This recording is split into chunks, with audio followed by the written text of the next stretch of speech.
السلام علیکم ورحمۃ اللہ وبرکاتہ۔ الحمد للہ رب العالمین والصلاة والسلام علی رسول الکریم۔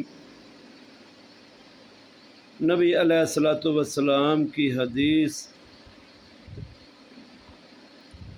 صحیح البخاری کی 725 نمبر روایت۔ نبی علیہ الصلاۃ والسلام نے فرمایا، اپنی صفوں کو برابر کیا کرو، میں تمہیں اپنے پیچھے سے بھی دیکھتا ہوں۔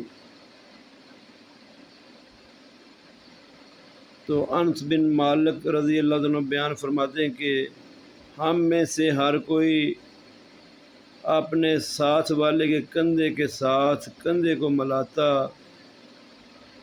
اور اس کے قدم کے ساتھ اپنے قدم کو ملاتا۔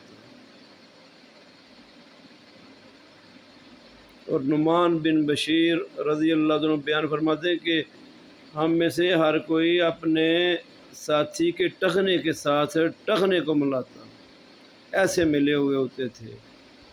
یہ حدیث آج اس لیے بیان کرنے کی ضرورت پڑی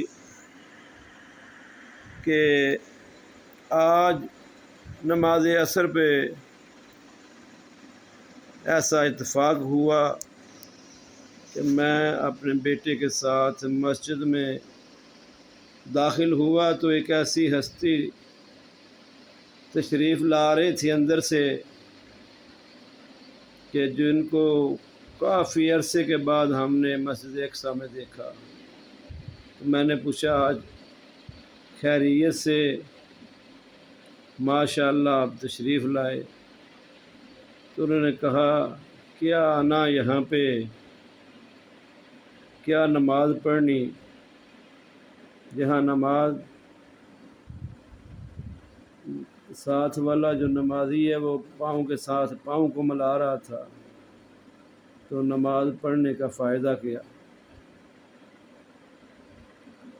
تو جب میں وضو کر کے اندر گیا تو دو امام صاحب اور ایک ساتھی تھے جو کہ سیالکوٹ سے تشریف لائے ہیں مہمان یہاں پہ، وہ نماز پڑھ رہے۔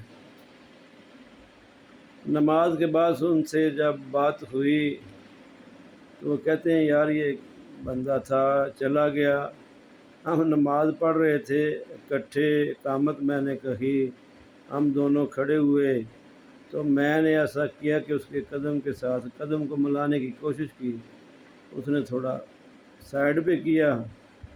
جب میں نے دوسری دفعہ اس کے ساتھ ملایا تو اس نے اپنی نماز توڑ دی اور کہا، مولوی صاحب آپ پیچھے آ جائیں، یہاں نماز ہی نہیں ہوتی۔ اللہ اکبر۔ اللہ تبارک و تعالی محفوظ فرمائے۔ نبی علیہ الصلوۃ والسلام کی واضح حدیث کے ہوتے ہوئے، آپ کے حکم کے ہوتے ہوئے، صحابہ کرام کے عمل کے ملنے کے باوجود بھی اگر ہم عمل نہ کریں حدیث پہ تو پھر منکرین حدیث کون ہوں گے؟ جو حدیث کا انکار کرتے ہیں وہ کون لوگ ہوں گے؟ کہاں ڈھونڈنا پڑے گا انہیں؟ وہ ہم میں سے ہی ہیں۔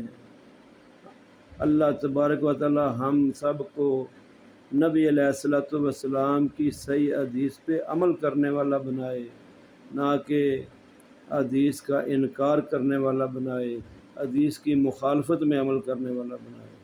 اللہ تبارک و تعالی محفوظ فرمائے، نبی علیہ الصلوۃ والسلام کی سنتوں کا آمین بنائے، آمین ثم آمین۔ السلام علیکم ورحمۃ اللہ وبرکاتہ۔